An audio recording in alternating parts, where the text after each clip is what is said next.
Genesis chapter 1. In the beginning, God created the heavens and the earth.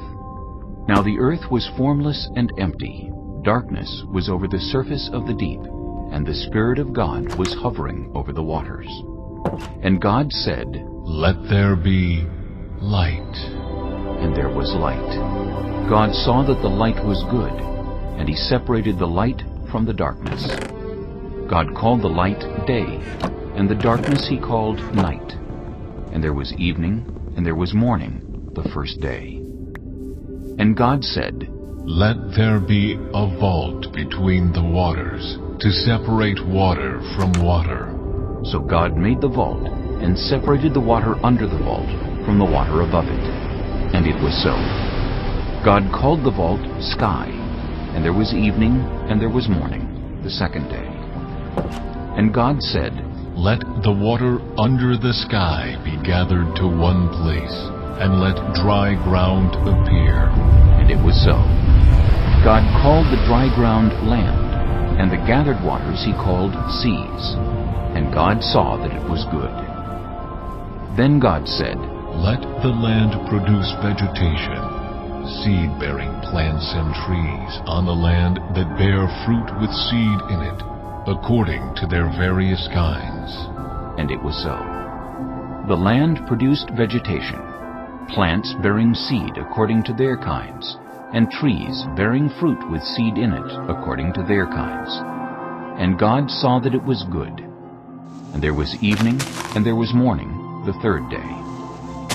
And God said, "Let there be lights in the vault of the sky to separate the day from the night, and let them serve as signs to mark sacred times and days and years.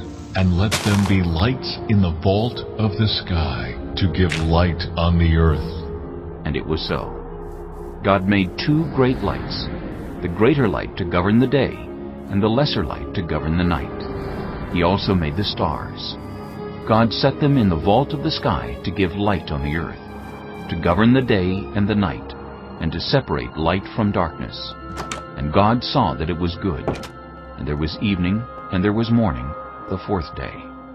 And God said, "Let the water teem with living creatures, and let birds fly above the earth across the vault of the sky." So God created the great creatures of the sea, and every living thing with which the water teems, and that moves about in it, according to their kinds, and every winged bird, according to its kind. And God saw that it was good. God blessed them and said, "Be fruitful, and increase in number, and fill the water in the seas, and let the birds increase on the earth." And there was evening, and there was morning, the fifth day. And God said, "Let the land produce living creatures according to their kinds, the livestock, the creatures that move along the ground, and the wild animals, each according to its kind." And it was so. God made the wild animals according to their kinds, the livestock according to their kinds, and all the creatures that move along the ground according to their kinds. And God saw that it was good. Then God said, "Let us make mankind in our image, in our likeness, so that they may rule over the fish in the sea, and the birds in the sky, over the livestock, and all the wild animals, and over all the creatures that move along the ground." So God created mankind in His own image. In the image of God He created them. Male and female He created them. God blessed them and said to them, "Be fruitful, and increase in number. Fill the earth and subdue it. Rule over the fish in the sea, and the birds in the sky, and over every living creature that moves on the ground." Then God said, "I give you every seed-bearing plant on the face of the whole earth, and every tree that has fruit with seed in it. They will be yours for food. And to all the beasts of the earth, and all the birds in the sky, and all the creatures that move along the ground, Everything that has the breath of life in it, I give every green plant for food. And it was so. God saw all that he had made, and it was very good. And there was evening, and there was morning, the sixth day.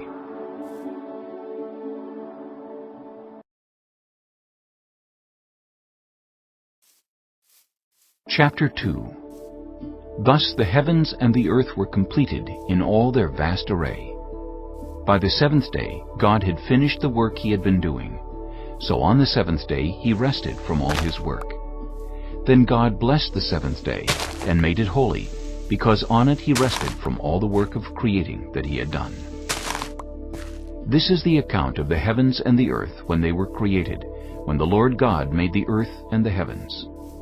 Now no shrub had yet appeared on the earth, and no plant had yet sprung up, for the Lord God had not sent rain on the earth, and there was no one to work the ground. But streams came up from the earth and watered the whole surface of the ground. Then the Lord God formed a man from the dust of the ground, and breathed into his nostrils the breath of life, and the man became a living being. Now the Lord God had planted a garden in the east, in Eden, and there he put the man he had formed. The Lord God made all kinds of trees grow out of the ground, trees that were pleasing to the eye and good for food. In the middle of the garden were the tree of life and the tree of the knowledge of good and evil. A river watering the garden flowed from Eden. From there it was separated into 4 headwaters. The name of the first is the Pishon. It winds through the entire land of Havilah, where there is gold. The gold of that land is good. Aromatic resin and onyx are also there. The name of the second river is the Gihon. It winds through the entire land of Cush. The name of the third river is the Tigris. It runs along the east side of Asher. And the fourth river is the Euphrates.